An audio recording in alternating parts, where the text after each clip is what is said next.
വണ്ടി ഓടിക്കാൻ അറിയോളൂ? ചെറുപ്പം മുതൽ BMW ബെൻസൊക്കെ ഓടിക്കാൻ എന്നോടാ ഈ വണ്ടി ഓടിക്കാൻ അറിയുള്ളൂ. ഇതൊക്കെ ഞാൻ എന്റെ 1.5 വയസ്സിൽ ബാപ്പാന്റെ മടി കുത്തിന്ന് ഓടിക്കും.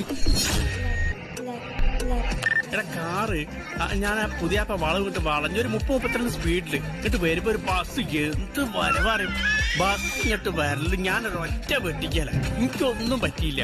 ഓട്ടോറിക്ഷ ചെറുതായിട്ട് തട്ടിയിട്ട് ഒരു 3 മറിച്ചിൽ മറിഞ്ഞു.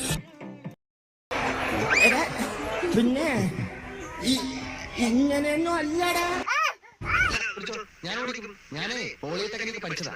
യന്ത്രങ്ങളുടെ പ്രവർത്തന രീതിയൊന്നും താൻ എന്നെ പഠിപ്പിക്കണ്ട. അതിനാരെതിരെ എങ്ങനെ വേണമെങ്കിൽ നിങ്ങൾ അല്ല സാധനം അങ്ങോട്ട് ഓടിച്ചോ. താഴോട്ടൊക്കെ പിന്നെ ക്ലച്ചാണെന്ന് അറിയുന്നത്. ക്ലച്ചുകളെ കാലിൽ ലെഫ്റ്റാണ് ഞാൻ പറഞ്ഞില്ലേ. ഓ അത് ശരി.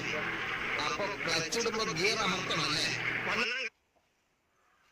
കേട്ടാ ക്ലച്ച് കുഴിച്ചെടുക്കുമ്പോ ഗീർ വലിച്ചു വിചാരിക്കണം. അപ്പൊ ബ്രേക്ക് ചെയ്യുന്ന തലമുറ പണ്ടാറങ്ങിയ ശേഷം ഇത്ര ബുദ്ധിയില്ലാത്തൊരു മനുഷ്യനെ എങ്ങനെ പഠിപ്പിച്ചെടുക്കാനാ? എന്നാ മനുഷ്യനെ കൊല്ലാൻ കൊണ്ടുപോവാ. ബ്രേക്ക് ഔട്ട് ചെയ്ത് ബ്രേക്ക് എവിടെ? ബ്രേക്കിന്റെ